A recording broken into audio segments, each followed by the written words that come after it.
Independence day के मौके पर एक पाकिस्तानी क्रिकेटर की कहानी, क्योंकि जब भारत और पाकिस्तान का बंटवारा हुआ था उस दौरान इस पाकिस्तानी क्रिकेटर के परिवार को एक हिंदू परिवार ने अपने घर में पनाह दी थी, जिससे वो हिंसा के समय पर सुरक्षित बच सके थे।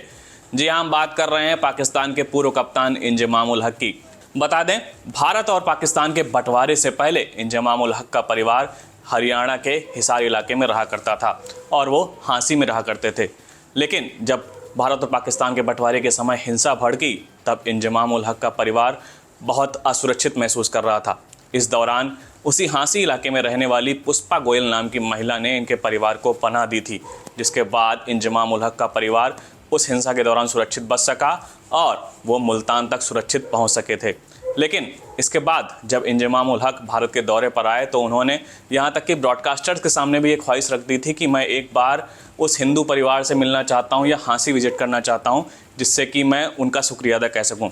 इसी दौरान एक हरियाणा का एक लड़का इंजमाम उल हक से मिला और उसने एक फ़ोन नंबर दिया, कहा ये पिता को अपने दे देना और उनसे कहना कि पुष्पा गोयल का नंबर है ये। लेकिन तब इंजमाम उल हक ये पूरी चीज़ समझ नहीं पाए कि एक लड़के ने उनको ये नंबर क्यों दिया और उनके पिता को ये नंबर देने को क्यों कहा। लेकिन जैसे उन्होंने अपने पिता को ये बात बताई और फ़ोन नंबर दिया तो तुरंत उनके पिता ने पुष्पा गोयल नाम की महिला को फ़ोन मिलाया और कहा कि बहुत बहुत शुक्रिया। यानी उसके बाद जब इंजमाम उल हक के परिवार में एक शादी का समारोह हुआ तो वहाँ पर पुष्पा गोयल शरीक भी हुई और कह सकते हैं कि इंजमाम उल हक और पुष्पा गोयल के बीच बुआ भतीजे का रिश्ता लंबे समय तक चला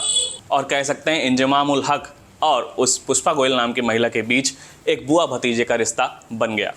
बात करें, इंजमाम उल हक हांसी इलाके में विजिट भी करना चाहते थे, लेकिन पाकिस्तान क्रिकेट बोर्ड ने उस दौरान उनको ये परमिशन नहीं दी थी। इसके अलावा उस दौरान जब क्रिकेट दौरे पर रमीज़ राजा उस समय पाकिस्तान टीम के कप्तान हुआ करते थे, उनका पुश्तैनी मकान भी जयपुर में हुआ करता था, लेकिन वहाँ पर भी उन्होंने विज़िट करने की ख्वाहिश पाकिस्तान क्रिकेट बोर्ड से जाहिर की थी, लेकिन उनको भी यह परमिशन नहीं दी गई थी। लेकिन ये कहानी बताती है कि किस तरीके से ये रिश्ते मजबूत हुआ करते थे और किस तरीके से एक सौहार्द की प्रतीक है ये कहानी। और जो इंजमाम उल हक, क्योंकि एक वो पाकिस्तान क्रिकेट के एक जेंटलमैन कहे जाते हैं, और वो जब इमोशनल हुए थे तो कई सारे भारतीय फैंस की आंखों में भी आंसू आ गए थे।